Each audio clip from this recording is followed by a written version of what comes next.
Punjabi radio 'ਚ ਵੈਸੇ ਸੁਣ ਰਹੇ ਸਾਰੇ ਹੀ ਸਰੋਤਿਆਂ ਨੂੰ ਬਲਵਿੰਦਰ ਕੌਰ ਵੱਲੋਂ ਪਿਆਰ ਭਰੀ ਸਤਿ ਸ਼੍ਰੀ ਅਕਾਲ। ਸਰੋਤੇ ਪ੍ਰੋਗਰਾਮ ਖਬਰ ਤੇ ਨਜ਼ਰ ਪ੍ਰੋਗਰਾਮ ਦੇ ਵਿੱਚ ਹੋਣਗੇ ਸਾਡੇ ਨਾਲ ਬਲਤੇਜ ਪੰਨੂ ਜੀ, ਦੱਸਣਗੇ ਭਾਰਤ ਵਿੱਚ ਪੰਜਾਬ ਦੇ ਵਿੱਚ ਕੀ ਕੁਛ ਚੱਲ ਰਿਹਾ। ਖਬਰਾਂ ਤੇ ਨਜ਼ਰ ਮਾਰਾਂਗੇ।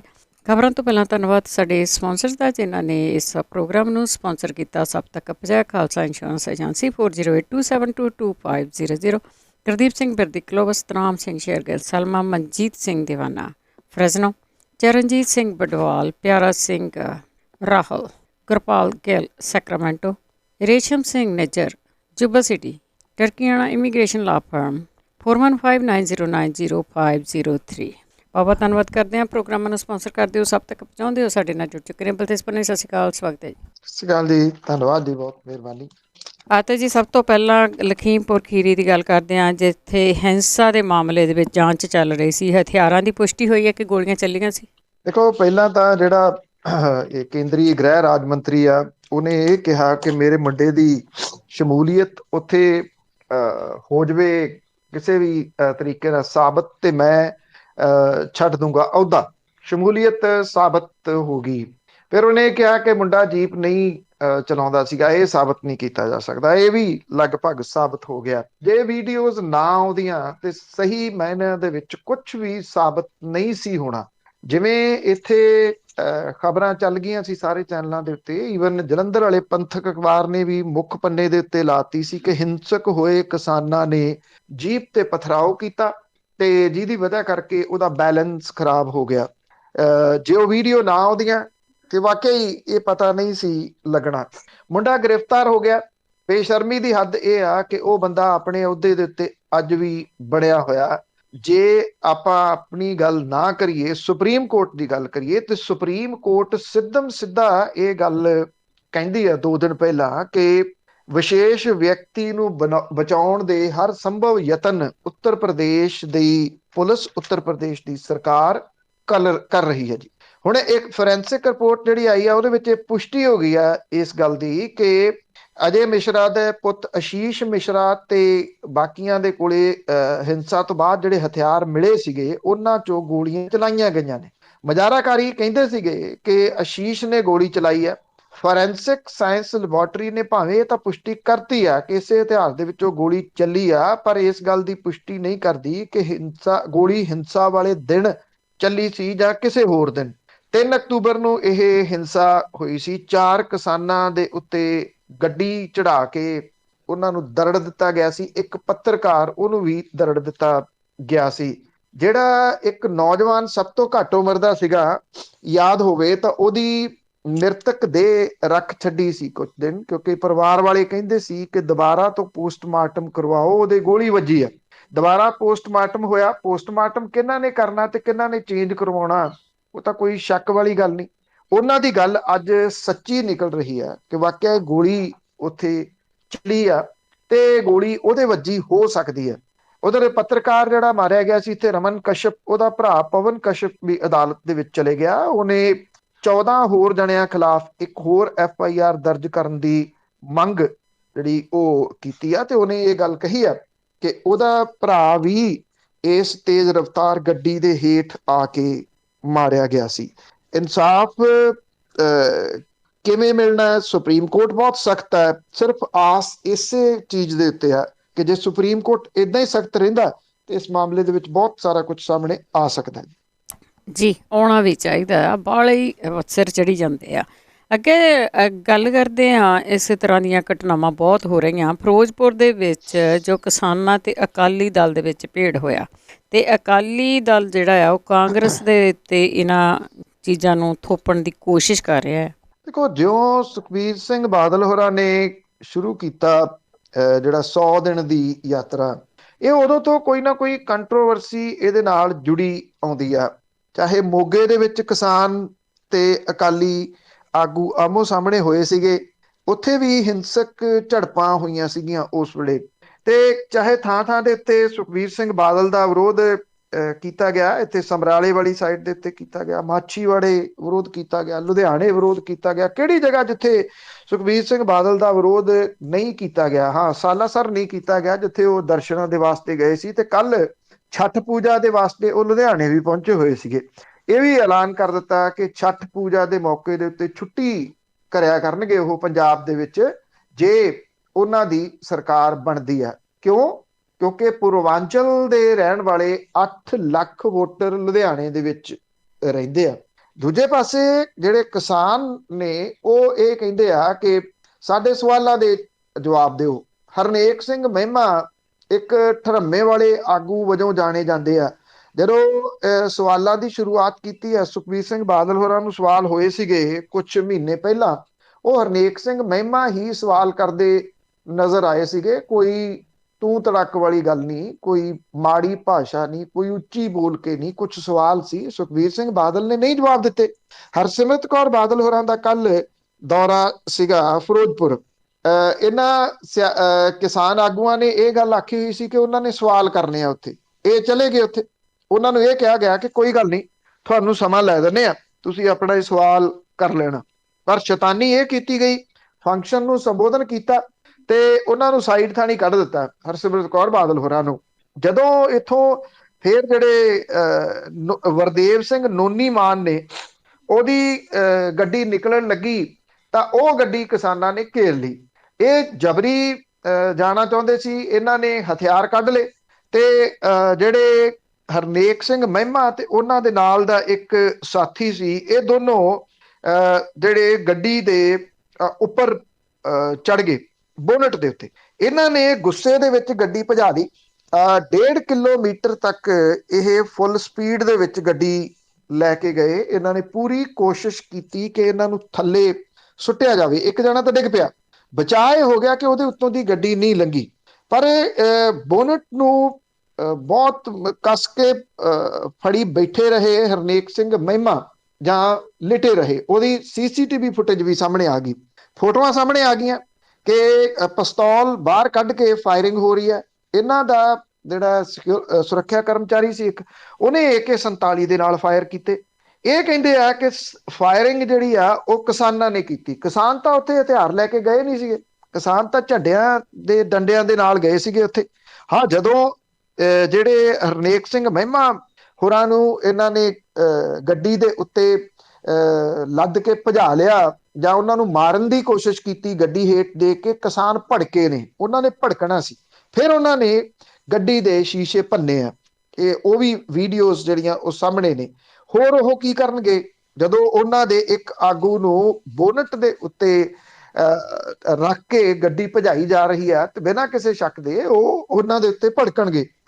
ਪਹਿਲਾਂ ਇੱਥੇ ਚੈਨਲਾਂ ਦੇ ਉੱਤੇ ਇੱਕਦਮ ਖਬਰ ਇਹ ਚੱਲਣੀ ਸ਼ੁਰੂ ਹੋ ਗਈ ਕਿ ਨੋਨੀ ਮਾਨ ਦੇ ਉੱਤੇ ਕਿਸਾਨਾਂ ਨੇ ਜਾਨਲੇਵਾ ਹਮਲਾ ਕਰਤਾ ਗੋਲੀਆਂ ਦੇ ਨਾਲ, ਬਿਨਾਂ ਜਾਣੇ ਤੋਂ ਕਿ ਉੱਥੇ ਕੁਝ ਕੀ ਹੋਇਆ। ਜਦੋਂ ਅਸਲ ਕਹਾਣੀ ਸਾਹਮਣੇ ਆਈ ਤੇ ਮੁੜ ਕੇ ਇਹਨਾਂ ਨੇ ਝੱਟ ਦੇਣੀ ਉਹ ਖਬਰ ਜਿਹੜੀ ਸੀ ਵਾਪਸ ਲੈ ਲਈ। ਫਿਰ ਦੂਜੇ ਪਾਸੇ ਦੀਆਂ ਖਬਰਾਂ ਚੱਲਣ ਲੱਗ ਗਈਆਂ। ਹੁਣ ਜਿਹੜੇ ਅਕਾਲੀ ਦਲ ਬਾਦਲ ਵਾਲੇ ਆ, ਉਹ ਇਹ ਤਾਂ ਕਹਿ ਨਹੀਂ ਸਕਦੇ ਕਿ ਕਿਸਾਨਾਂ ਦੇ ਉੱਤੇ ਮਾਮਲੇ ਦਰਜ ਕਰੋ। ਉਹ ਇਹ ਕਹਿੰਦੇ ਆ ਕਿ ਉੱਥੋਂ ਦਾ ਵਿਧਾਇਕ ਜਿਹੜਾ ਫਿਰੋਜ਼ਪੁਰ ਦਾ ਪਿੰਕੀ ਆ, ਉਹਦੇ ਖਿਲਾਫ ਮਾਮਲਾ ਦਰਜ ਕੀਤਾ ਜਾਵੇ। ਇਹ ਕਿਹਾ ਕਿ ਉਹਦੇ ਗੁੰਡੇ ਸੀਗੇ ਜਿਨ੍ਹਾਂ ਨੇ ਇਹ ਹਮਲਾ ਕਰਵਾਇਆ।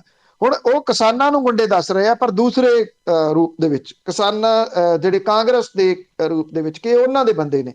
ਹਰਨੇਕ ਸਿੰਘ ਮਹਿਮਾ ਨੋਨ ਕਿਸਾਨ ਆਗੂ ਆ, ਉਹ ਭਾਰਤੀ ਕਿਸਾਨ ਯੂਨੀਅਨ ਡਕੌਂਦਾ ਦਾ ਆਗੂ ਆ, ਔਰ ਇਹ ਸਾਰੇ ਜਾਣਦੇ ਨੇ। ਉਹ ਬੜਾ ਫੇਮਸ ਹੈ, ਸੋਸ਼ਲ ਮੀਡੀਆ ਦੇ ਉੱਤੇ ਵੀ ਫੇਮਸ ਹੈ। ਹੁਣ ਇਹ ਮਾਮਲਾ ਗਿਆ ਭੱਖ ਵੱਡਾ। ਸਵਾਲ ਇਹਦੇ ਵਿੱਚੋਂ ਇਹ ਹੋਊਗਾ, ਕਿਉਂਕਿ ਜਿਹੜਾ ਸੰਯੁਕਤ ਕਿਸਾਨ ਮੋਰਚਾ, ਉਹਨੇ ਵੀ ਇਹਦੀ ਨਿਖੇਧੀ ਕੀਤੀ ਹੈ। ਅੱਜ ਡਿਪਟੀ ਕਮਿਸ਼ਨਰ ਦੇ ਦਫ਼ਤਰ ਵੱਲ ਨੂੰ ਰੋਸ ਮਾਰਚ ਦਾ ਐਲਾਨ ਕੀਤਾ ਗਿਆ। ਅਕਾਲੀ ਦਲ ਬਾਦਲ ਦੇ ਖਿਲਾਫ ਇਹ ਉਲਟ ਪੈ ਸਕਦਾ ਸਾਰਾ ਕੁਝ ਕਿਸਾਨਾਂ ਦਾ। ਸ਼ਾਇਦ ਇਹੀ ਰੀਜ਼ਨ ਹੈ ਕਿ ਸੁਖਬੀਰ ਸਿੰਘ ਬਾਦਲ ਹੋਰੀ ਸਮਝਦੇ ਆ ਵੀ ਜਿਹੜਾ ਕਿਸਾਨ ਹੈ ਇੱਥੇ, ਉਹ ਮੋਸਟਲੀ ਸਿੱਖ ਭਾਈਚਾਰੇ ਨਾਲ ਜੁੜਿਆ ਹੋਇਆ, ਵੀ ਮੈਨੂੰ ਇਹ ਵੋਟਾਂ ਪੈਣੀਆਂ ਨਹੀਂ। ਤਾਂ ਹੀ ਕਰਕੇ ਉਹ ਦੂਜੀਆਂ ਵੋਟਾਂ ਦੀ ਆਸ ਦੇ ਵਿੱਚ ਛਠ ਪੂਜਾ ਤੇ ਫਿਰਦੇ ਆ ਤੇ ਛਠ ਪੂਜਾ ਦੇ ਉੱਤੇ ਛੁੱਟੀ ਕਰਨ ਦਾ ਐਲਾਨ ਵੀ ਕਰ ਰਹੇ ਆ। ਬਿਲਕੁਲ, ਸਾਰਿਆਂ ਦੀਆਂ ਨਜ਼ਰਾਂ ਹੀ ਉੱਧਰ ਨੂੰ ਲੱਗੀਆਂ ਹੋਈਆਂ। ਤੇ ਅੱਗੇ ਕੁਛ ਕੁ ਸਾਲ ਪਹਿਲਾਂ ਮਹਿੰਦਰਪਾਲ ਬਿੱਟੂ ਦਾ ਕਤਲ ਹੋਇਆ ਸੀ, ਉਸ ਦੀ ਜਾਂਚ ਨੂੰ ਲੈ ਕੇ ਉਸ ਦੀ ਪਤਨੀ ਹਾਈ ਕੋਰਟ ਪਹੁੰਚੀ CBI ਜਾਂਚ ਲਈ।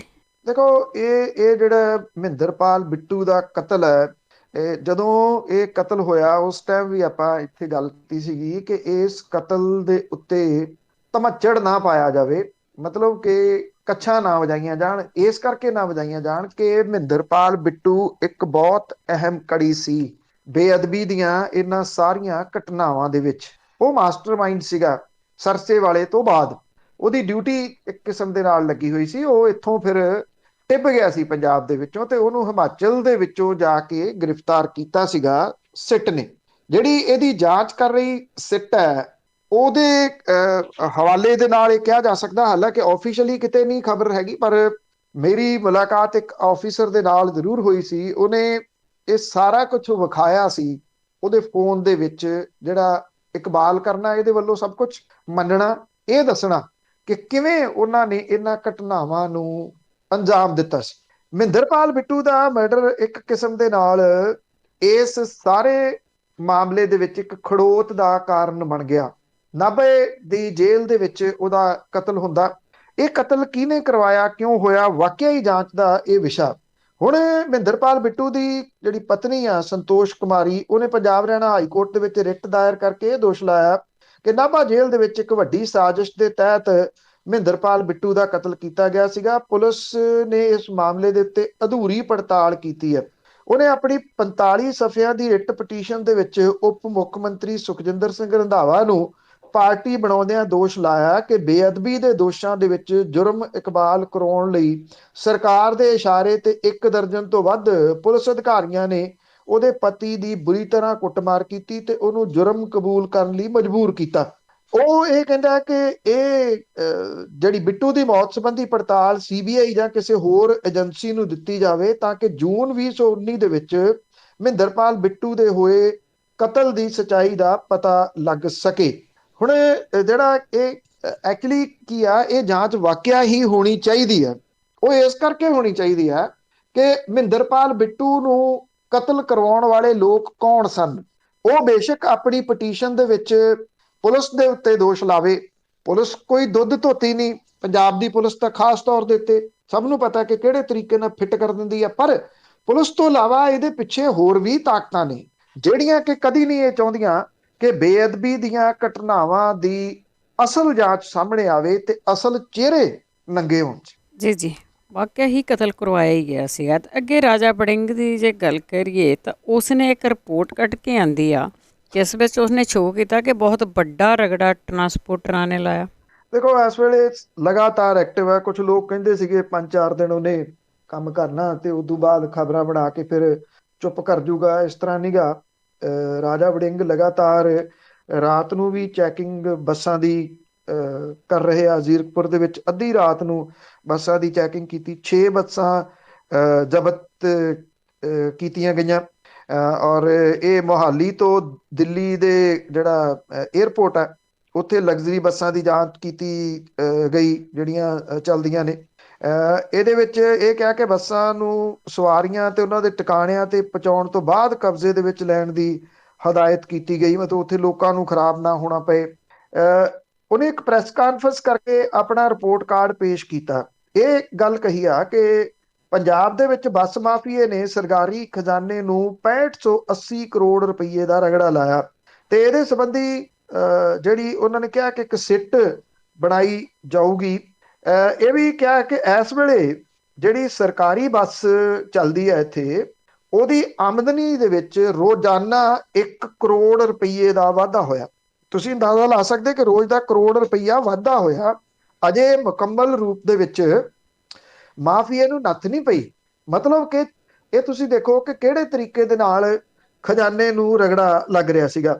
ਰਾਜਾ ਵੜਿੰਗ ਨੇ ਇਹ ਗੱਲ ਦੱਸੀ ਹੈ ਕਿ ਸਤੰਬਰ 21 ਦੇ ਵਿੱਚ PRTC ਦੀ ਆਮਦਨ 39 ਕਰੋੜ ਰੁਪਈਆ ਸੀ ਤੇ ਪੰਜਾਬ ਰੋਡਵੇਜ਼ ਦੀ 34 ਕਰੋੜ 15 ਲੱਖ ਰੁਪਏ ਸੀ।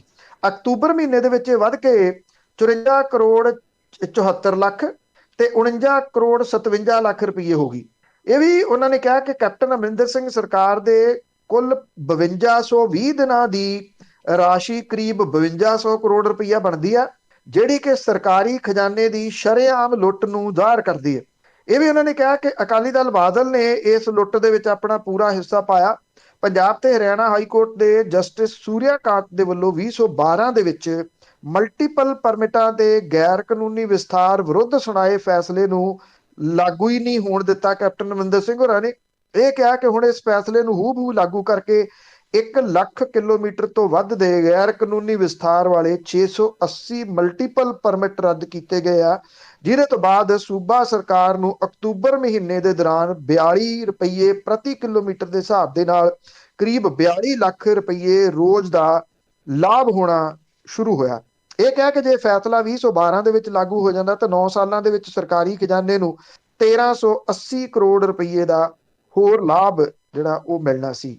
ਸਵਾਲ ਇਹ ਹੈ ਕਿ ਜੇ ਇੱਥੇ ਚੋਰ ਮੋਰੀ ਆ, ਏਡੀ ਵੱਡੀ ਚੋਰ ਮੋਰੀ ਆ, ਤੇ ਫਿਰ ਬਾਕੀ ਮਹਿਕਮਿਆਂ ਦੇ ਵਿੱਚ ਵੀ ਕਿੱਡੀਆਂ ਕਿੱਡੀਆਂ ਚੋਰ ਮੋਰੀਆਂ ਨੇ। ਜੇ ਪੀਆਰਟੀਸੀ ਰੋਡਵੇਜ ਦੀ ਕਮਾਈ ਰੋਜ਼ ਦੀ 1 ਕਰੋੜ ਰੁਪਈਆ ਵੱਧ ਸਕਦੀ ਹੈ ਜੋ ਰਾਜਾ ਵੜਿੰਗ ਨੇ ਜਿਹੜਾ ਸੰਭਾਲਿਆ, ਤੇ ਬਾਕੀ ਥਾਵਾਂ ਦੇ ਉੱਤੇ ਜਿਹੜੇ ਸੋਰਸਸ ਨੇ ਉਹ ਕਿਉਂ ਨਹੀਂ? ਪਰ ਸਵਾਲ ਸਭ ਤੋਂ ਵੱਡਾ ਇਹ ਆ ਕਿ ਇੱਕ ਮੰਤਰੀ ਤਾਂ ਬੋਲ ਰਿਹਾ, ਆਬਕਾਰੀ ਵਿਭਾਗ ਦੇ ਵਿੱਚ ਕਿੰਨੀ ਆਮਦਨ ਵਧੀ ਹੈ, ਇਹ ਵੱਡਾ ਸਵਾਲ ਹੈ। ਰੇਟ ਦੇ ਮਾਮਲੇ ਦੇ ਵਿੱਚ ਕਿੰਨੀ ਆਮਦਨ ਵਧੀ ਹੈ? 5.5 ਰੁਪਏ ਤਾਂ ਤੁਸੀਂ ਕਰ ਦਿੱਤੀ। ਆਬਕਾਰੀ ਵਿਭਾਗ ਵਾਲਾ ਇਹ ਕਿਉਂ ਚੁੱਪ ਨਹੀਂ? ਉਹ ਚਰਨਜੀਤ ਸਿੰਘ ਚੰਨੀ ਹੋਰਾਂ ਦੇ ਕੋਲੇ। ਜੀ ਜੀ। ਤੇ ਅੱਗੇ ਵਿਧਾਨ ਸਭਾ ਦੇ ਇਜਲਾਸ ਦੀ ਜਿਹੜਾ ਇੱਕ ਦਿਨ ਹੀ ਸੀ, ਉਸ ਦੀ ਜੇ ਗੱਲ ਕਰੀਏ ਤੇ ਉਹਦੇ ਵਿੱਚ ਕਿੰਨੇ ਕੁ ਬਿੱਲ ਪਾਸ ਹੋਣਗੇ? ਦੇਖੋ ਅੱਜ ਹੈਗਾ, ਇਹਨੂੰ ਡਰਾਮਾ ਇੱਥੇ ਵੱਡਾ ਇਹ ਹੁੰਦਾ ਕਿ 2 ਦਿਨਾਂ ਦਾ ਇਜਲਾਸ, ਇੱਕ ਦਿਨ ਉਦਣ ਸੱਦਿਆ ਸੀ ਤੇ 15 ਮਿੰਟਾਂ ਦੇ ਵਿੱਚ ਦੇ ਕੇ ਸ਼ਰਧਾਂਜਲੀਆਂ ਹੋ ਗਏ ਲੱਖਾਂ ਰੁਪਈਆ ਟੈਕਸ ਪੇਅਰ ਦਾ ਉਹਦੇ ਉੱਤੇ ਜਿਹੜਾ ਉਹ ਵਹਾਤਾ। ਹੁਣ ਮੁੜ ਕੇ 2 ਦਿਨ ਛੁੱਟੀ ਕਰ ਲਈ ਕਿਉਂਕਿ ਥੱਕ ਗਏ, 15 ਮਿੰਟ ਕੰਮ ਕਰਨਾ ਪਿਆ। ਤੇ ਹੁਣ ਅਗਲਾ ਅੱਜ ਦਾ ਦਿਨ ਜਿਹੜਾ ਉਹ 1 ਦਿਨ ਦਾ ਇਜਲਾਸ ਹੈ ਇਹ। ਇਹਦੇ ਵਿੱਚ ਇੱਕ ਤਾਂ ਪਾਵਰ ਪਰਚੇਜ਼ ਐਗਰੀਮੈਂਟ ਸੰਬੰਧੀ ਬਿੱਲ ਆਊਗਾ, ਵਾਈਟ ਪੇਪਰ ਆਉਂਦਾ, ਬਿੱਲ ਆਉਂਦਾ, ਇਹ ਵੇਖਣਾ ਹੋਊਗਾ। ਇਹਦੇ ਵਿੱਚ ਖੇਤੀ ਕਾਨੂੰਨਾਂ ਨੂੰ ਰੱਦ ਕਰਨ ਦੇ ਵਾਸਤੇ ਬਿੱਲ ਆਊਗਾ। ਜਿਹੜੇ ਬਿੱਲ ਬਣਾਏ ਗਏ, ਕਾਨੂੰਨ ਬਣਾਏ ਗਏ ਸੀਗੇ ਅਕਾਲੀ ਭਾਜਪਾ ਰਾਜ ਵੇਲੇ, ਕੈਪਟਨ ਅਮਰਿੰਦਰ ਸਿੰਘ ਹੋਰਾਂ ਦੇ ਸਰਕਾਰ ਦੇ ਵੇਲੇ, ਉਹਨਾਂ ਨੂੰ ਵੀ ਰੱਦ ਕੀਤਾ ਜਾਊਗਾ ਕਿਉਂਕਿ ਉਹ ਵੀ ਉਨੇ ਹੀ ਖਤਰਨਾਕ ਨੇ। ਇਹਦੇ ਵਿੱਚ BSF ਜਿਹੜੀ ਆ ਉਹਦੀ 50 ਕਿਲੋਮੀਟਰ ਤੱਕ ਉਹਨੂੰ ਇੱਥੇ ਪੰਜਾਬ ਦੇ ਵਿੱਚ ਛੋਟ ਦੇ ਦੇਣ ਦੇ ਮਾਮਲੇ ਨੂੰ ਵੀ ਵਿਧਾਨ ਸਭਾ ਰੱਦ ਕਰੂਗੀ। ਹਾਲਾਂਕਿ ਇਸ ਮਾਮਲੇ ਦੇ ਉੱਤੇ ਕਾਨੂੰਨੀ ਜਾਣਕਾਰ ਇਹ ਕਹਿੰਦੇ ਆ ਕਿ ਪੰਜਾਬ ਸਰਕਾਰ ਨੂੰ ਤੁਰੰਤ ਸੁਪਰੀਮ ਕੋਰਟ ਪਹੁੰਚਣਾ ਚਾਹੀਦਾ ਸੀ। ਅਜੇ ਤੱਕ ਪਹੁੰਚੀ ਨਹੀਂ ਪੰਜਾਬ ਸਰਕਾਰ ਸੁਪਰੀਮ ਕੋਰਟ। ਸ਼ਾਇਦ ਵਿਧਾਨ ਸਭਾ ਦੇ ਸੈਸ਼ਨ ਦੇ ਵਿੱਚ ਇਹਨੂੰ ਰੱਦ ਕਰਨ ਤੋਂ ਬਾਅਦ ਪਹੁੰਚ ਜਵੇ, ਜਾਂ ਇਹ ਆ ਕਿ ਉਹ ਇਹ ਸਮਝੇ ਕਿ ਇਹਦੇ ਨਾਲ ਸਾਡੀ ਪੂਰੀ ਹੋ ਗਈ, ਜਿਹੜੇ ਫੁੱਲਫਿਲ ਹੋ ਗਿਆ ਸਾਰਾ ਕੁਝ, ਤੇ ਅਸੀਂ ਉੱਥੇ ਇਹਦੇ ਨਾਲ ਹੀ ਸਾਰ ਦੇਵਾਂਗੇ। ਕਿਹਾ ਤਾਂ ਇਹ ਜਾ ਰਿਹਾ ਜਿਹੜੀ ਆਮ ਆਦਮੀ ਪਾਰਟੀ ਆ ਉਹਦੇ ਵੱਲੋਂ ਕਿ ਅਸੀਂ ਸਰਕਾਰ ਦੀ ਘੇਰਨ ਦੀ ਉਹਨਾਂ ਵੱਲੋਂ ਤਿਆਰੀ ਆ। ਸਵਾਲ ਇਹ ਆ ਕਿ ਹਰਪਾਲ ਸਿੰਘ ਚੀਮਾ ਹੋਰਾਂ ਦਾ ਜਿਹੜਾ ਦੇਖਿਆ ਜਾਵੇ ਤਾਂ ਰੋਲ ਹੈ ਵਿਰੋਧੀ ਧਿਰ ਦੇ ਨੇਤਾ ਦੇ ਵਜੋਂ, ਉਹ ਲਗਭਗ ਫਲॉप ਹੀ ਰਿਹਾ। ਕੋਈ ਇਸ ਤਰ੍ਹਾਂ ਹੁੰਦਾ ਜੀ ਕਿ ਕਹੀ ਹੋਈ ਗੱਲ ਦਾ ਅਸਰ ਹੁੰਦਾ ਕਿਸੇ ਦਾ, ਉਹਨਾਂ ਦੀ ਕਿਸੇ ਕਹੀ ਹੋਈ ਗੱਲ ਦਾ ਕੋਈ ਅਸਰ ਤਾਂ ਬਹੁਤਾ ਹੁੰਦਾ ਨਹੀਂਗਾ। ਕਿੰਨੇ ਕੁ ਸਿਆਣੇ ਨੇ ਕੱਲ ਰੂਬੀ ਜਿਹੜੀ ਗਈ ਆ, ਅੱਗੇ ਚੱਲ ਕੇ ਮੈਂ ਵਿਸਤਾਰ ਵੀ ਦਿੰਦਾ, ਉਹਦੇ ਨਾਲ ਟਵਿੱਟਰ ਦੇ ਉੱਤੇ ਬੈਸੀ ਜਾਂਦੇ ਸੀਗੇ। ਇਹ ਕਿਹਾ ਕਿ ਅਸੀਂ ਆਊਟਸੋਰਸਿੰਗ ਤਹਿਤ ਨੌਕਰੀ ਕਰ ਰਹੇ ਕੱਚੇ ਮੁਲਾਜ਼ਮਾਂ ਦੀ ਗਿਣਤੀ ਸਰਕਾਰੀ ਕਾਲਜਾਂ 'ਚ ਕਈ ਸਾਲਾਂ ਤੋਂ ਬਤੌਰ ਗੈਸਟ ਫੈਕਲਟੀ ਜਿਹੜੇ ਸੇਵਾਵਾਂ ਨਿਭਾ ਰਹੇ ਟੀਚਰਸ ਨੇ, ਨਵੀਂ ਭਰਤੀ ਤੇ ਪੱਕੇ ਕੱਚੇ ਮੁਲਾਜ਼ਮਾਂ ਦੇ ਵਾਸਤੇ ਅਸੀਂ ਘੇਰਾਂਗੇ ਸਰਕਾਰ ਨੂੰ। ਹੁਣ ਸਵਾਲ ਇਹ ਆ ਕਿ ਘੇਰੋਗੇ ਤੁਸੀਂ ਕਿਹੜੇ ਤਰੀਕੇ ਦੇ ਨਾਲ? ਜੇ ਸਹੀ ਪੁੱਛੋ ਤਾਂ ਟੈਕਨੀਕਲੀ ਆਮ ਆਦਮੀ ਪਾਰਟੀ ਵਿਰੋਧੀ ਧਿਰ ਨਹੀਂ ਹੈਗੀ ਇਸ ਵੇਲੇ ਰੂਬੀ ਦੇ ਜਾਣ ਦੇ ਨਾਲ, ਕਿਉਂਕਿ ਉਹ ਹੁਣ ਉਹਨਾਂ ਤਾਂ ਰਹੀ ਨਹੀਂ। ਉਸ ਤੋਂ ਇਲਾਵਾ ਸੁਖਪਾਲ ਸਿੰਘ ਖਹਿਰਾ ਦੀ ਰੱਦ ਹੋ ਗਈ, ਉਹਦਾ ਅਸਤੀਫਾ ਮਨਜ਼ੂਰ ਕਰ ਲਿਆ, ਮਾਫ ਕਰਨਾ। ਮਾਸਟਰ ਬਲਦੇਵ ਸਿੰਘ ਉਹਨਾਂ ਦੀ ਜਿਹੜੀ ਆ ਉਹ ਮਾਨਤਾ ਰੱਦ ਕਰਤੀ। ਨਾਜਰ ਸਿੰਘ ਮਾਨਸ਼ਾਹੀਆ ਪਹਿਲਾਂ ਚਲੇ ਗਏ ਸੀ। ਸੁਖਪਾਲ ਸਿੰਘ ਖਹਿਰਾ ਦੇ ਨਾਲ ਗਏ 2, ਉਹਨਾਂ ਦਾ ਪਤਾ ਨਹੀਂ ਉਹ ਕਿਹੜੇ ਪਾਸੇ ਆ, ਤੁਰੇ ਤਾਂ ਉਹ ਫਿਰਦੇ ਹੁੰਦੇ ਆ ਮਗਰ ਮਗਰ। ਉਹਦੇ ਵਿੱਚ ਪਿਰਮਲ ਸਿੰਘ ਹੈ, ਉਹਦੇ ਵਿੱਚ ਇੱਥੇ ਹੈਗੇ ਮੌੜ ਤੋਂ ਵਿਧਾਇਕ ਕਮਾਲੂ, ਉਹਨਾਂ ਦਾ ਕੁਝ ਨਹੀਂ ਪਤਾ। ਕਨਸੂਆਂ ਇਹ ਵੀ ਚੱਲੀ ਜਾਂਦੀਆਂ ਨੇ ਕਿ 2 ਜਾਣੇ ਹੋਰ ਨੇ ਆਮ ਆਦਮੀ ਪਾਰਟੀ ਦੇ ਜਿਹੜੇ ਕਾਂਗਰਸ ਦੇ ਵੱਲ ਵੇਖ ਰਹੇ ਆ ਕਿ ਵੀ ਸਾਨੂੰ ਵੀ ਲੈ ਲਓ, ਉਹਨਾਂ ਦਾ ਕੁਝ ਨਹੀਂ ਪਤਾ। ਤੋਂ ਇਸ ਕਰਕੇ ਜਿਹੜੀ ਇਹ ਤੋੜ ਭੰਨ ਹੋ ਰਹੀ ਆ, ਆਮ ਆਦਮੀ ਪਾਰਟੀ ਦੇ ਅੰਦਰ ਜਾਂ ਹੋ ਚੁੱਕੀ ਹੋਈ ਆ, ਉਹਦੇ ਵਿੱਚ ਜੇ ਤੁਸੀਂ ਗਿਣਤੀਆਂ ਮਿਣਤੀਆਂ ਲਾਉਨੇ ਹੋ ਤਾਂ ਗਿਣਤੀਆਂ ਮਿਣਤੀਆਂ ਦੇ ਹਿਸਾਬ ਦੇ ਨਾਲ ਆਮ ਆਦਮੀ ਪਾਰਟੀ ਆਫੀਸ਼ੀਅਲ ਧਿਰੀ ਹੈ ਨੀ ਗੀ, ਇਸ ਕਰਕੇ ਘੇਰਿਆ ਤਾਂ ਉਹਦੇ ਤੋਂ ਜਾ ਨਹੀਂ ਸਕਣਾ। ਪਰ ਕਾਂਗਰਸ ਨੂੰ ਇਸ ਗੱਲ ਦਾ ਫਾਇਦਾ ਆ, ਉਹ ਫਾਇਦਾ ਇਸ ਗੱਲ ਦਾ ਹੈ ਕਿ ਜਿੰਨਾ ਕੁ ਵਿਰੋਧ ਇਹਨਾਂ ਨੇ ਕਰਨਾ ਉਹਦੇ ਨਾਲ ਕਾਂਗਰਸ ਨੂੰ ਕੋਈ ਬਹੁਤ ਵੱਡਾ ਫਰਕ ਨਹੀਂ ਪੈਣਾ। ਇਹ ਇੱਕ ਦਿਨ ਦਾ ਐਵੇਂ ਟੈਂਪਰੇਰੀ ਜਿਹਾ ਜਿਹੜਾ ਜੀ ਉਹ ਸਮਾਗਮ ਹੋਊਗਾ। ਇਹਦੇ ਵਿੱਚ ਕਿਹੜੇ ਕਿਹੜੇ ਬਿੱਲ ਤੇ ਉਹਨਾਂ ਦਾ ਕੀ ਮਕਸਦ ਹੋ ਸਕਦਾ, ਇਹਦੀ ਡਿਟੇਲ ਕੋਸ਼ਿਸ਼ ਕਰਾਂਗੇ ਕੱਲ ਦੇ ਪ੍ਰੋਗਰਾਮ ਦੇ ਵਿੱਚ ਉਹਦੇ ਵਿਸਥਾਰ ਦੇ ਵਿੱਚ ਜਾਣ ਦੀ, ਕਿ ਉਹਨਾਂ ਬਿੱਲਾਂ ਦੇ ਵਿੱਚ ਕੀ ਲਿਖਿਆ ਹੋਇਆ ਤੇ ਉਹਨਾਂ ਦੇ ਕੀ ਮਤਲਬ ਮਾਇਨੇ ਨਿਕਲ ਸਕਦੇ ਆ ਜੀ। ਤੇ ਹੁਣ ਤੁਸੀਂ ਕਾਂਗਰਸ ਦੀ ਗੱਲ ਕੀਤੀ ਆ, ਭੰਨ ਤੋੜ ਸਾਰੀਆਂ ਪਾਰਟੀਆਂ ਦੇ ਵਿੱਚ ਜਾਰੀ ਆ, ਕੋਈ ਉਧਰ ਭੱਜਿਆ ਜਾਂਦਾ, ਕੋਈ ਉਧਰ ਭੱਜਿਆ ਜਾਂਦਾ, ਕਿਉਂਕਿ ਕਣਕੀ ਵਟੇਰਿਆਂਗ ਤੇ ਇਹ ਵੈਸੇ ਤਾਂ ਖੱਖੜੀਆਂ ਕਰੇਲੇ ਆ, ਤੇ ਕਈ ਧੜੇ ਬਣੇ ਹੋਏ ਆ। ਜਾਖੜ ਤੇ ਤਿਵਾੜੀ ਨੇ ਹੁਣ ਚੰਨੀ ਸਰਕਾਰ ਘੇਰੀ। ਦੇਖੋ ਰਮਨ ਬਹਿਲ ਨੇ ਗੁਰਦਾਸਪੁਰ ਤੋਂ ਉਹ ਚਲੇ ਗਏ ਆਮ ਆਦਮੀ ਪਾਰਟੀ ਦੇ ਵਿੱਚ, ਕੈਪਟਨ ਅਮਰਿੰਦਰ ਸਿੰਘ ਦੇ ਨਜ਼ਦੀਕੀ ਨੇ। ਕੈਪਟਨ ਅਮਰਿੰਦਰ ਸਿੰਘ ਹੋਰੀ ਵੀ ਫਿਰ ਐਡਜਸਟ ਕਰ ਰਹੇ ਹਨ, ਕੋਈ ਅਕਾਲੀ ਦਲ ਦੇ ਵਿੱਚ ਭੇਜ ਦੇਣਗੇ, ਕੁਛ ਇੱਧਰ ਕਰਨਗੇ। ਰਮਨ ਬਹਿਲ ਆਮ ਆਦਮੀ ਪਾਰਟੀ ਚ ਗਏ ਤੇ ਜਿਹੜੇ ਰੁਪਿੰਦਰ ਰੂਬੀ ਨੇ ਉਹ ਕਾਂਗਰਸ ਦੇ ਵਿੱਚ ਆ ਗਏ। ਹੁਣ ਜਿਹੜੀ ਕਾਂਗਰਸ ਹੈ ਜੀ, ਉਹਦੇ ਅੰਦਰ ਵੀ ਇਸ ਵੇਲੇ ਬਹੁਤੇ ਨਹੀਂ ਤਾਂ 3 ਤੋਂ 4 ਧੜੇ ਵੱਡੇ ਬਣੇ ਹੋਏ ਆ। ਇੱਕ ਧੜਾ ਤਾਂ ਹੈਗਾ ਨਵਜੋਤ ਸਿੰਘ ਸਿੱਧੂ ਵਾਲਾ, ਜਿਹੜਾ ਕਿ ਇਹ ਦੱਸਣ ਦੀ ਕੋਸ਼ਿਸ਼ ਕਰ ਰਿਹਾ ਕਿ ਕਿਹੜੇ ਚੰਨੀ ਜਾਂ ਕਿਹੜੇ ਮੁੱਖ ਮੰਤਰੀ। ਉਹ ਸਮਝਦੇ ਆ ਕਿ ਸੁਪਰ ਸੀਐਮ ਤਾਂ ਮੈਂ ਆ, ਮੈਨੂੰ ਪਤਾ ਕਿਹੜੇ ਤਰੀਕੇ ਨਾਲ ਚਲਾਉਣੀ ਆ, ਮੈਂ ਚਲਾਉਂਗਾ, ਮੇਰਾ ਰੋਡ ਮੈਪ, ਮੇਰੀ ਰੇਤਾ, ਮੇਰਾ ਆਬਕਾਰੀ, ਮੈਂ ਉਹ ਕਰੀ ਜਾਂਦੇ ਨੇ। ਇੱਕ ਧੜਾ ਤਾਂ ਇਹ ਮੈਂ ਵਾਲਾ। ਦੂਜਾ ਧੜਾ ਆਪਣੇ ਆਪ ਨੂੰ ਆਮ ਆਦਮੀ ਦੱਸਣ ਵਾਲਾ, ਜਿਹੜਾ ਕਹਿੰਦਾ ਕਿ ਮੈਨੂੰ ਪਿੱਠੂ ਗਰਮ ਵੀ ਆਉਂਦਾ ਖੇਡਣਾ, ਮੈਨੂੰ ਬਾਂਦਰ ਕਿੱਲਾ ਵੀ ਖੇਡਣਾ ਆਉਂਦਾ, ਮੈਨੂੰ ਮੱਝਾਂ ਦੀਆਂ ਧਾਰਾਂ ਕੱਢਣੀਆਂ ਵੀ ਆਉਂਦੀਆਂ ਨੇ, ਤੇ ਮੱਝਾਂ ਨੂੰ ਮੈਨੂੰ ਟੀਕਾ ਲਾਉਣਾ ਵੀ ਆਉਂਦਾ। ਉਹ ਧੜਾ ਹੈ ਚਰਨਜੀਤ ਸਿੰਘ ਚੰਨੀ ਹੋਰਾਂ ਵਾਲਾ। ਦੇਖੋ ਪਿੱਠੂ ਗਰਮ ਖੇਡ ਕੇ, ਬਾਂਦਰ ਕਿੱਲਾ ਖੇਡ ਕੇ, ਮੱਝਾਂ ਦੀਆਂ ਧਾਰਾਂ ਕੱਢ ਕੇ ਤਾਂ ਪੰਜਾਬ ਦੀਆਂ ਸਮੱਸਿਆਵਾਂ ਹੱਲ ਨਹੀਂ ਹੋਣੀਆਂ, ਕਿਉਂਕਿ ਇਹ ਤਾਂ ਕੰਮ ਘਰਾਂ ਦੇ ਵਿੱਚ ਕੀਤੇ ਜਾਣ ਵਾਲੇ ਨੇ ਨਾ। ਜਿਹੜੇ ਕੰਮ ਤੁਸੀਂ ਉੱਤੇ ਗੱਦੀਆਂ ਤੇ ਬਹਿ ਕੇ ਕਰਨੇ ਨੇ, ਉਹ ਦੱਸੋ ਤੁਹਾਨੂੰ ਕਿੰਨੇ ਆਉਂਦੇ ਆ। ਇੱਕ ਧੜਾ ਉਹ ਆ। ਤੀਜਾ ਧੜਾ ਜਿਹੜਾ ਇੱਕ ਕਿਸਮ ਦੇ ਨਾਲ ਇਕੱਠਾ ਜਿਹਾ ਭੁਗਤਦਾ, ਉਹ ਇਹ ਆ ਜਿਨ੍ਹਾਂ ਨੂੰ ਇਹ ਲੱਗਦਾ ਸੀਗਾ ਵੀ ਬਾਕੀ ਛੱਡੋ, ਹੱਥ ਸਾਡਾ ਪਿਆ ਲਓ ਇੱਥੇ ਮੁੱਖ ਮੰਤਰੀ ਦੀ ਕੁਰਸੀ ਨੂੰ, ਖਾਸ ਤੌਰ ਦੇ ਉੱਤੇ ਸੁਨੀਲ ਜਾਖੜ ਹੋਰੀ। ਨਹੀਂ ਤਾਂ ਅਦਰਵਾਈਜ਼ ਸੁਨੀਲ ਜਾਖੜ ਹੋਰੀ ਤਾਂ ਉਦੋਂ ਨਾ ਬੋਲੇ ਜਦੋਂ ਉਹਨਾਂ ਦਾ ਫੋਨ ਬਾਹਰ ਕਢਾ ਕੇ ਰਖਾ ਲਿਆ ਸੀਗਾ, ਉਹ ਤਾਂ ਚੁੱਪ ਕਰਕੇ ਬਾਹਰ ਫੋਨ ਰੱਖ ਕੇ ਆ ਗਏ। ਹੁਣ ਜ਼ਰੂਰ ਬੋਲਦੇ ਆ ਕਿ ਇਹ ਇੱਕ ਮੌਕਾ ਖੁੰਝ ਗਿਆ ਉਹਨਾਂ ਦਾ, ਜਦੋਂ ਉਹਨਾਂ ਦਾ ਹੱਥ ਪੈਣਾ ਸੀਗਾ ਮੁੱਖ ਮੰਤਰੀ ਦੀ ਕੁਰਸੀ ਨੂੰ। ਕੱਲ ਹੁਣ ਉਹਨਾਂ ਨੇ ਜਿਹੜਾ ਇੱਕ ਟਵੀਟ ਕੀਤਾ, ਇਹਦੇ ਵਿੱਚ ਉਹਨਾਂ ਨੇ ਐਡਵੋਕੇਟ ਜਨਰਲ ਦਿਓਲ ਦੇ ਅਸਤੀਫੇ ਦੇ ਕਰਕੇ ਚਰਨਜੀਤ ਸਿੰਘ ਚੰਨੀ ਦੀ ਸਰਕਾਰ ਨੂੰ ਘੇਰਿਆ। ਔਰ ਇਹ ਟਵੀਟ ਦੇ ਵਿੱਚ ਉਹ ਇਹ ਗੱਲ ਕਹਿੰਦੇ ਆ ਕਿ ਜੀ ਸਰਕਾਰ ਕੌਣ ਚਲਾ ਰਿਹਾ, ਇਹ ਦੱਸੋ। ਇਹ ਤੁਸੀਂ ਕਹਿ ਲਓ ਕਿ ਮੈਨੂੰ ਤਾਂ ਇਹ ਲੱਗਦਾ ਜੀ ਕਿ ਮਿੱਥ ਕੇ ਹੋਇਆ ਕਿ ਮਨੀਸ਼ ਤਿਵਾੜੀ ਨੇ ਵੀ ਫਿਰ ਇੱਕ ਟਵੀਟ ਕੀਤਾ, ਉਹਨੇ ਵੀ ਚੰਨੀ ਸਰਕਾਰ ਦੀ ਘੇਰਾਬੰਦੀ ਕੀਤੀ। ਇਹ ਕਿਹਾ ਕਿ ਕੋਈ ਵੀ ਐਡਵੋਕੇਟ ਕਿਸੇ ਜਾਂ ਉਹਦੇ ਜੁੜੇ ਵਿਅਕਤੀ ਦੇ ਨਾਲ ਵਿਆਹਿਆ ਨਹੀਂ ਹੁੰਦਾ, ਉਹ ਕਿਸੇ ਦਾ ਵੀ ਕੇਸ ਲੜ ਸਕਦਾ। ਇਹਨਾਂ ਦੋਨਾਂ ਨੇ ਏਪੀਐਸ ਦਿਓਲ ਦਾ ਅਸਤੀਫਾ ਮਨਜ਼ੂਰ ਕਰਨ ਦੇ ਮਾਮਲੇ ਨੂੰ ਲੈ ਕੇ ਸਰਕਾਰ ਨੂੰ ਘੇਰਿਆ। ਇਸ ਮਾਮਲੇ ਦੇ ਉੱਤੇ ਦੋਨੋਂ ਗਲਤ ਨੇ। ਗਲਤ ਇਸ ਕਰਕੇ ਨੇ ਕਿ ਜੇ ਤੁਸੀਂ ਬੇਅਦਬੀ ਘਟਨਾਵਾਂ ਦੇ ਮੁੱਦੇ ਦੀ ਗੱਲ ਕਰਦੇ ਹੋ, ਜੇ ਉਹ 17 ਦੇ ਵਿੱਚ ਜਦੋਂ ਸਰਕਾਰ ਬਣੀ ਆ ਉਸ ਮੁੱਦੇ ਨੂੰ ਲੈ ਕੇ ਆਈ ਹੈ, ਕੈਪਟਨ ਅਮਰਿੰਦਰ ਨੂੰ ਤੁਸੀਂ ਇਸ ਵਜ੍ਹਾ ਕਰਕੇ ਲਾਇਆ, ਤੇ ਫਿਰ ਤੁਸੀਂ ਇਹ ਕਿਵੇਂ ਕਹਿ ਸਕਦੇ ਹੋ ਕਿ ਤੁਹਾਨੂੰ ਇਹ ਵੀ ਇਹਨਾਂ ਨੂੰ ਵੀ ਪਤਾ ਹੈ ਕਿ ਤਕਨੀਕੀ ਤੌਰ ਦੇ ਉੱਤੇ ਏਪੀਐਸ ਦਿਓਲ ਇਹਨਾਂ ਮਾਮਲਿਆਂ ਦੇ ਵਿੱਚ ਜਦੋਂ ਪੇਸ਼ ਹੋਊਗਾ ਅਦਾਲਤ ਦੇ ਵਿੱਚ, ਉਹ ਤਕਨੀਕੀ ਤੌਰ ਦੇ ਉੱਤੇ ਇਹਨਾਂ ਰਿਪੋਰਟਾਂ ਦਾ ਉਹੀ ਹਾਲ ਹੋ ਜਾਣਾ ਜੋ ਕੁੰਵਰ ਵਿਜੇ ਪ੍ਰਤਾਪ ਹੋਰਾਂ ਵਾਲੀਆਂ ਰਿਪੋਰਟਾਂ ਦਾ ਹੋਇਆ। ਇਸ ਕਰਕੇ ਉਹਨੂੰ ਤੁਸੀਂ ਸਾਈਡ ਤੇ ਨਹੀਂ ਕਰ ਸਕਦੇ। ਖੈਰ ਜਿਹੜਾ ਇਹ ਧੜਾ ਇਹਨੇ ਏਪੀਐਸ ਦਿਓਲ ਦੇ ਹੱਕ ਦੇ ਵਿੱਚ ਟਵੀਟ ਕੀਤਾ, ਤੇ ਸ਼ਾਮ ਹੁੰਦਿਆਂ ਵਧੀਕ ਐਡਵੋਕੇਟ ਜਨਰਲ ਮੁਕੇਸ਼ ਬੇਰੀ ਨੇ ਆਪਣੇ ਅਹੁਦੇ ਤੋਂ ਅਸਤੀਫਾ ਦੇ ਦਿੱਤਾ। ਇਹ ਕਹਿਤਾ ਕਿ ਦਿਓਲ ਸਾਹਿਬ ਸੀਨੀਅਰ ਵਕੀਲ ਨੇ, ਪੰਜਾਬ ਸਰਕਾਰ ਸੀਨੀਅਰ ਵਕੀਲਾਂ ਦੀ ਬੇਇੱਜ਼ਤੀ ਜਿਹੜੀ ਉਹ ਕਰ ਰਹੀ ਹੈ। ਇੱਕ ਧੜਾ ਹੁਣ ਇਹ ਹੋ ਗਿਆ। ਅੱਛਾ, ਇਹਦੇ ਵਿੱਚ ਇੱਕ ਧੜਾ ਹੋਰ ਹੈਗਾ, ਉਹ ਧੜਾ ਸ਼ਹਿ ਲਾਈ ਬੈਠਾ, ਉਹ ਹੈਗਾ ਕੈਪਟਨ ਅਮਰਿੰਦਰ ਸਿੰਘ ਦਾ ਧੜਾ। ਉਹ ਹਾਲ ਦੀ ਘੜੀ ਛੱਡਣਾ ਨਹੀਂ ਚਾਹੁੰਦਾ ਕਿ ਕਾਹਦੇ ਵਾਸਤੇ ਐਵੇਂ ਅਦੇ ਚੋਣ ਜ਼ਾਬਤਾ ਲੱਗ ਲੈਣ ਦਿਓ, ਚੋਣ ਜ਼ਾਬਤੇ ਤੋਂ ਬਾਅਦ ਇਹ ਧੜਾ ਆਪਣੇ ਫਨ ਚੁੱਕੂਗਾ। ਤੋ ਇੱਕ ਕਿਸਮ ਦੇ ਨਾਲ 4 ਧੜੇ ਤੁਸੀਂ ਲਾ ਕੇ ਚੱਲ ਸਕਦੇ ਹੋ ਕਿ ਕਾਂਗਰਸ ਦੇ ਅੰਦਰ ਚੱਲ ਰਹੇ ਨੇ। ਇਹ ਕੋਈ ਨਹੀਂ ਪਤਾ ਲੱਗਦਾ ਕਿਹੜੇ ਧੜੇ ਨੇ ਕਿਹਨੂੰ ਘੇਰ ਲੈਣਾ। ਟਵੀਟੋ ਟਵੀਟੀ ਸਵੇਰ ਤੋਂ ਲੈ ਕੇ ਸ਼ਾਮ ਤੱਕ ਜਿਹੜੇ ਉਹ ਹੋਈ ਜਾਂਦੇ ਨੇ।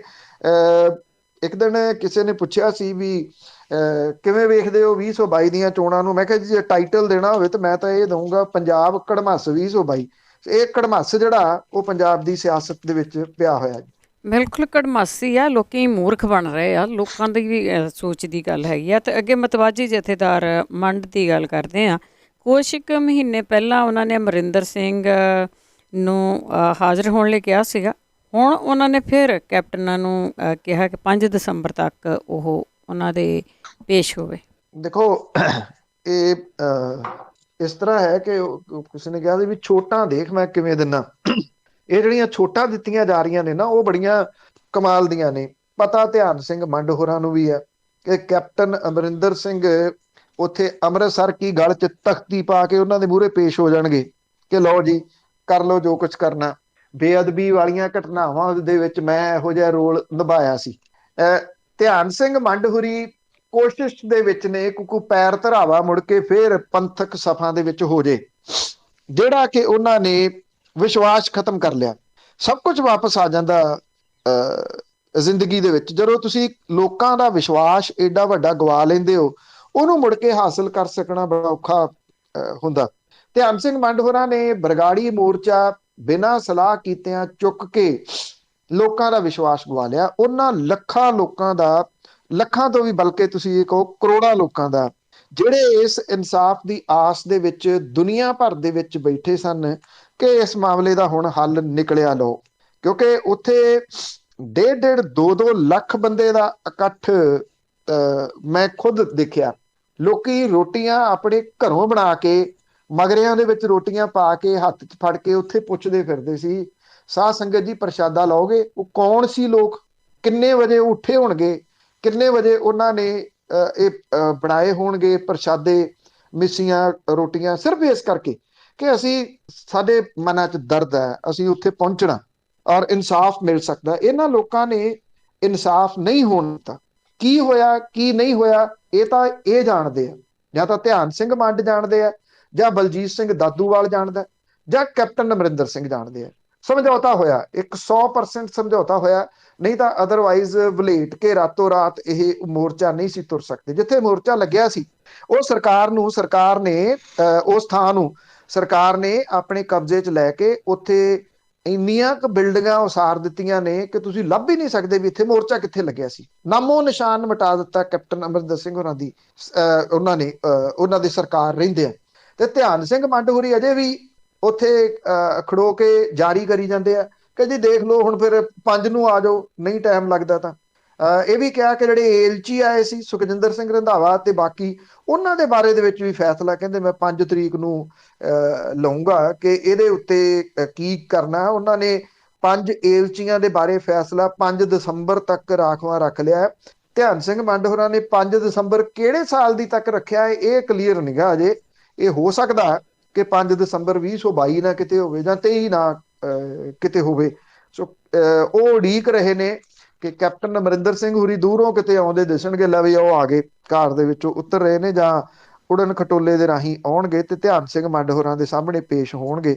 ਧਿਆਨ ਸਿੰਘ ਮੰਡ ਹੋਰੀ ਅਸਲ ਦੇ ਵਿੱਚ ਕੋਸ਼ਿਸ਼ ਦੇ ਵਿੱਚ ਨੇ ਕਿ ਲੋਕ ਉਹਨਾਂ ਦੇ ਉੱਤੇ ਫੇਰ ਕਿਤੇ ਵਿਸ਼ਵਾਸ ਕਰ ਲੈਣ। ਉਹਨਾਂ ਨੂੰ ਇਹ ਨਹੀਂ ਪਤਾ ਕਿ ਕੈਪਟਨ ਅਮਰਿੰਦਰ ਸਿੰਘ ਤਾਂ ਆਪਣੇ ਘਰ ਵੀ ਨਹੀਂ ਜਾਂਦੇ ਹੈਗੇ। ਤੇ ਅੱਗੇ ਪਲਟੀਆਂ ਦਾ ਮੌਸਮ ਆ ਗਿਆ। ਤੁਸੀਂ ਪਹਿਲੀਆਂ ਖਬਰਾਂ 'ਚ ਵੀ ਦੱਸਿਆ ਕਿ ਬੀਰ ਦਵਿੰਦਰ ਸਿੰਘ ਪਲਟੀ ਫਿਰ ਮਾਰ ਸਕਦੇ ਨੇ ਕਾਂਗਰਸ ਦੇ ਵਿੱਚ। ਬਿਲਕੁਲ ਜੀ, ਇਹ ਪਲਟੀਆਂ ਚੱਲ ਰਹੀਆਂ ਨੇ। ਇਹ ਵੀ ਕਿਹਾ ਜਾ ਰਿਹਾ ਕਿ 2 ਵਿਧਾਇਕ ਨੇ ਆਮ ਆਦਮੀ ਪਾਰਟੀ ਦੇ, ਉਹ ਵੀ ਜਾ ਸਕਦੇ ਆ ਕਾਂਗਰਸ ਦੇ ਵਿੱਚ। ਇੱਕ ਤਾਂ ਇੱਥੇ ਰਾਏਕੋਟ ਤੋਂ ਹੈਗਾ ਜਿਹੜਾ ਚਲੇ ਗਿਆ ਸੀਗਾ ਆਪਣੇ ਸੁਖਪਾਲ ਸਿੰਘ ਖਹਿਰਾ ਦੇ ਨਾਲ, ਫੇਰ ਉਹ ਕਦੀ ਇੱਧਰ ਚਲੇ ਗਿਆ ਕਦੀ ਉੱਧਰ ਚਲੇ ਗਿਆ। ਉਹਦੀ ਵੀ ਪਲਟੀ ਪੁਲਟੀ ਜੀ ਦਿਸਦੀ ਆ। ਉਂਝ ਵੈਸੇ ਉਹ ਕਿਸੇ ਵੀ ਪਾਰਟੀ ਵੱਲੋਂ ਖੜਾ ਹੋ ਜੇ ਜਿੱਤਦਾ ਤਾਂ ਉਹ ਹੈ ਨੀਗਾ। ਇੱਕ ਵਾਰੀ ਦਾ ਲੱਗ ਗਿਆ, ਜਿੱਤਣਾ ਰੁਪਿੰਦਰ ਰੂਬੀ ਨੇ ਵੀ ਨੀਗਾ, ਚਾਹੇ ਜੋ ਮਰਜ਼ੀ ਕਰ ਲੈਣ ਕਿਸੇ ਪਾਰਟੀ ਦੇ ਵੱਲੋਂ ਉਹ ਆ ਜੇ, ਕਿਉਂਕਿ ਉਹ ਜਿਉਂ MLA ਬਣੀ ਉਹਨੇ ਕਦੇ ਜਾ ਕੇ ਬਾਹਰ ਨਿਕਲ ਕੇ ਦੇਖਿਆ ਹੀ ਨਹੀਂ ਸੀ। ਤੇ ਇਹ ਇਹ ਹੋ ਗਏ ਤੇ ਬਲਜਿੰਦਰ ਕੌਰ ਹੋ ਗਏ, ਇਹ ਦੋਨੋਂ ਸ਼ਗਨ ਸਕੀਮ 'ਚ ਵੀ ਆਉਂਦੇ ਆ। ਸ਼ਗਨ ਸਕੀਮ 'ਚ ਜਿੱਦਾਂ ਆਉਂਦੇ ਆ ਕਿ ਇਹ ਦੋਨੋਂ ਵਿਆਹ ਕਰਾ ਕੇ ਕੈਪਟਨ ਅਮਰਿੰਦਰ ਸਿੰਘ ਹੋਰਾਂ ਦੇ ਕੋਲੇ ਸ਼ਗਨ ਲੈਣ ਦੇ ਵਾਸਤੇ ਗਈਆਂ ਸੀ, ਤਾਂ ਕਰਕੇ ਉਹ ਸ਼ਗਨ ਸਕੀਮ ਦੇ ਵਿੱਚ ਆਉਂਦੇ ਆ। ਤੋ ਇੱਕ ਜਿਹੜਾ ਨਿਹਾਲ ਸਿੰਘ ਵਾਲਾ ਤੋਂ MLA ਆ, ਉਹਦੇ ਬਾਰੇ ਵੀ ਚਰਚਾ ਚੱਲੀ ਜਾਂਦਾ ਵੀ ਪਲਟੀ ਉਹ ਵੀ ਮਾਰ ਸਕਦਾ। ਇਹ ਤਾਂ ਹੈਗੇ ਨੇ ਜੀ ਨਵੇਂ, ਜਿਨ੍ਹਾਂ ਨੂੰ ਉਮੀਦ ਹੀ ਨਹੀਂ ਸੀ ਕਿ ਉਹ MLA ਬਣ ਜਾਣਗੇ। ਉਹ MLA ਬਣ ਗਏ, ਕਿਸੇ ਦੀ ਸਲਾਹ ਨਾ ਲਈ ਕਿ ਹੁਣ MLA ਬਣ ਗਏ ਤੇ ਚਲਾਈਏ ਕਿਵੇਂ ਇਹਨੂੰ। ਉਹ ਬਸ MLA ਬਣ ਕੇ ਰਹਿ ਗਏ। ਉਹ ਇਸ ਕਰਕੇ ਰਹਿ ਗਏ ਵੀ ਚਲੋ ਹੋਰ ਨਹੀਂ ਤਾਂ ਇੱਕ ਪੈਨਸ਼ਨ ਤਾਂ ਲੱਗ ਹੀ ਗਈ, ਸਾਬਕਾ MLA ਦਾ ਤਾਂ ਠੱਪਾ ਨਾਲ ਲੱਗ ਹੀ ਜਾਊਗਾ। ਪਰ ਇੱਕ ਸਾਬਕਾ ਵਿਧਾਨ ਸਭਾ ਦੇ ਡਿਪਟੀ ਸਪੀਕਰ ਜਿਹੜੇ ਨੇ ਬੀਰ ਦਵਿੰਦਰ ਸਿੰਘ ਹੁਰੀ, ਵੈਸੇ ਬੀਰ ਦਵਿੰਦਰ ਸਿੰਘ ਹੁਰੀ ਪਲਟੀਆਂ ਮਾਰਨ 'ਚ ਬਹੁਤ ਫੇਮਸ ਨੇ, ਟਿਕਦੇ ਉਹ ਵੀ ਕਿਸੇ ਪਾਰਟੀ ਦੇ ਵਿੱਚ ਨਹੀਂ ਗਏ। ਇਹ ਦੋ ਤਿੰਨ ਨਾਮ ਪੰਜਾਬ ਦੀ ਸਿਆਸਤ ਦੇ ਵਿੱਚ ਹੈਗੇ ਆ, ਜਿਨ੍ਹਾਂ ਨੂੰ ਸ਼ਾਇਦ ਸਵੇਰੇ ਉੱਠ ਕੇ ਅਖਬਾਰ 'ਚ ਪੜ੍ਹਨਾ ਪੈਂਦਾ ਵੀ ਅੱਜ ਅਸੀਂ ਕਿਹੜੀ ਪਾਰਟੀ 'ਚ। ਬੀਰ ਦਵਿੰਦਰ ਸਿੰਘ ਹੁਰੀ ਚੰਗੇ ਬੁਲਾਰੇ ਦੇ ਵਜੋਂ ਜਾਣੇ ਜਾਂਦੇ ਆ, ਪਰ ਟਿਕਾ ਹੈ ਨਹੀਂ ਕਿਤੇ। ਕਿਉਂਕਿ ਟਿਕਾ ਇਸ ਕਰਕੇ ਨੀਗਾ, ਉਹ ਇਹ ਚਾਹੁੰਦੇ ਆ ਕਿ ਜਦੋਂ ਬੰਦਾ ਇਹ ਸਮਝਣ ਲੱਗ ਜੇ ਨਾ ਕਿ ਮੈਂ ਸਭ ਤੋਂ ਸਿਆਣਾ ਮਨੁੱਖ ਹਾਂ ਦੁਨੀਆ ਦਾ, ਵੀ ਜਿਹੜੀ ਅਕਲ ਹੈ ਉਹ ਮੇਰੇ ਤੋਂ ਬਾਅਦ ਖਤਮ ਹੋ ਜਾਂਦੀ ਹੈ, ਉਦੋਂ ਫਿਰ ਇਹ ਉਹਦੀ ਖੜੋਤ ਵੀ ਹੁੰਦੀ ਹੈ। ਬੀਰ ਦਵਿੰਦਰ ਸਿੰਘ ਹੁਰੀ ਭੌਂਦੇ ਭੌਂਦੇ 4 ਚਫੇਰੇ ਤੋਂ ਆ ਗਏ ਅਕਾਲੀ ਦਲ ਜਿਹੜਾ ਸੰਯੁਕਤ ਬਣਿਆ, ਉਹਦੇ ਵਿੱਚ ਸੁਖਦੇਵ ਸਿੰਘ ਢੀਂਡਸਾ ਹੋਰਾਂ ਵਾਲੇ, ਉਹਦੇ ਵਿੱਚ ਚੰਗਾ ਅਹੁਦਾ ਵੀ ਮਿਲ ਗਿਆ।